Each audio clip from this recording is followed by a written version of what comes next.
Hey everybody, it's Lon.TV, and we're taking a look today at the HP 27ER. This is a budget monitor, if you can believe that. You can find it for under $200. 27 inches at 1920 by 1080, so a full HD. There are some pitfalls with a monitor at this size, at that resolution, which I'll talk about in a minute, but we're going to forgive that given the price. But I do want to mention, though, in the interest of full disclosure, this came in free of charge through the Amazon Vine program. However, all the opinions you're about to hear are my own. Nobody is paying for this review, and nobody is reviewing this content before it is posted. So let's get into this thing and see what makes it tick.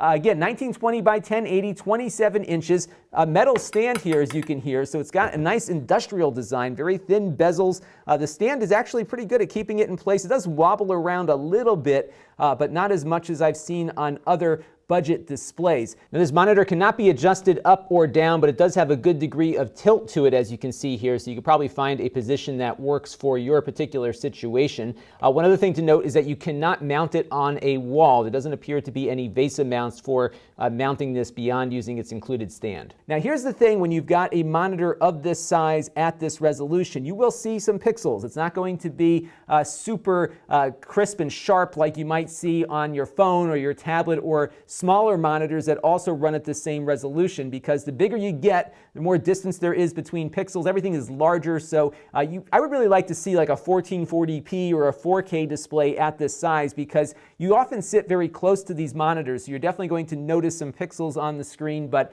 it's not bad. It's certainly, if you were looking at this 5 years ago, you would not complain, but there are sharper monitors out there at this size that you might run into along the way, but I'm really, again, quite pleased for the price at how nice it looks. And what's also nice about it are the viewing angles on it. So you've got some really nice angles to it. The color doesn't really drop off all that much as you make your way around the monitor. So it's very good for photo editing and graphic design and other things where you may not need all the resolution, but you definitely want to have a good color accuracy for when you have clients visiting. Unfortunately, they didn't list what the supported color gamut is on this. I would expect it's not going to be as deep as it might be on a more expensive monitor, but in all the images that I've looked at on it, it does look really nice to me, and actually a little bit better than some more expensive 24-inch displays we've looked at recently.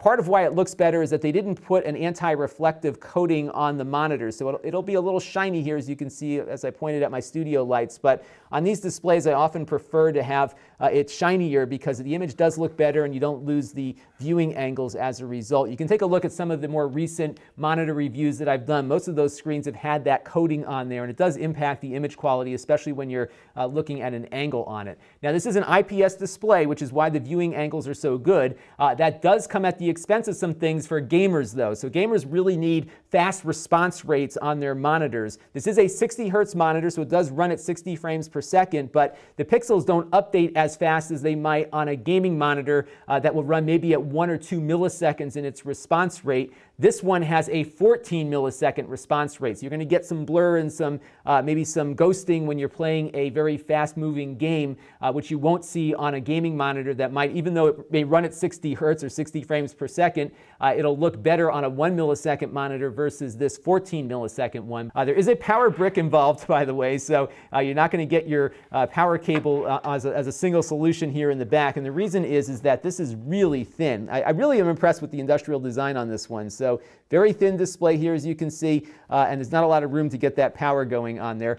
There are 3 ports in the back for input. You have VGA and 2 HDMI ports. This does support HDCP copy protection, so you can plug in a Blu-ray player or some other device to it if you wish. There is no audio on this one, though, and there's no audio pass-through either, so you're going to have to run audio out separately to speakers. A lot of monitors now, even if they don't have speakers, allow you to plug the HDMI in and get the audio out. This one doesn't, maybe because of that copyright support. So you will need to get this thing routed some way to get the audio out of your computer appropriately there. Now, like many other monitors at this price point, it has a 1,000:1 contrast ratio. That basically defines how deep the black areas of an image might appear on screen. I have to say, it does look pretty nice to me on this particular display. I'm getting a lot of detail out of this darkened area of the space shuttle where the tiles are. So it does look like a deeper black than I've seen on a few of the other 1,000:1 contrast ratio monitors we've looked at recently. Those have that film on them that reduces the reflectivity, and that actually cuts down on the deepness of the black areas that you might see. This one looks a lot lot nicer to me. So again, having that reflective display isn't always all that bad unless you're in an area where, like my studio here, where reflections are a distraction, but it does give you an improvement of image quality. One last thing to talk about is how nicely it plays with the Mac, because one of the things I've noticed on Macs and third-party displays is that often when you plug them in, the images kind of look washed out, your windows don't look right. On here, it's been actually a very nice experience. The color feels about where it should be for a Mac. My display and my GUI doesn't feel all that washed out, and I could see myself actually using this from time to time with the Mac and not paying a penalty, and that's something that not all monitors can claim. Even some from HP in the past have been problematic. This one actually looks very, very nice. So I'm going to recommend this one. I'm going to just add the caution that at 1080p with this screen size, if you're sitting relatively close to it, it may not be all that sharp to you given what we're getting experienced with on our phones and our tablets and everything else with these high DPI displays. So you might be a little bit disappointed with that, but everything else about it is great, including its price tag. This is Lon.TV. Thanks for watching. This channel is brought to you by my Patreon supporters. If you want to help the channel, you can by contributing as little as $1 a month.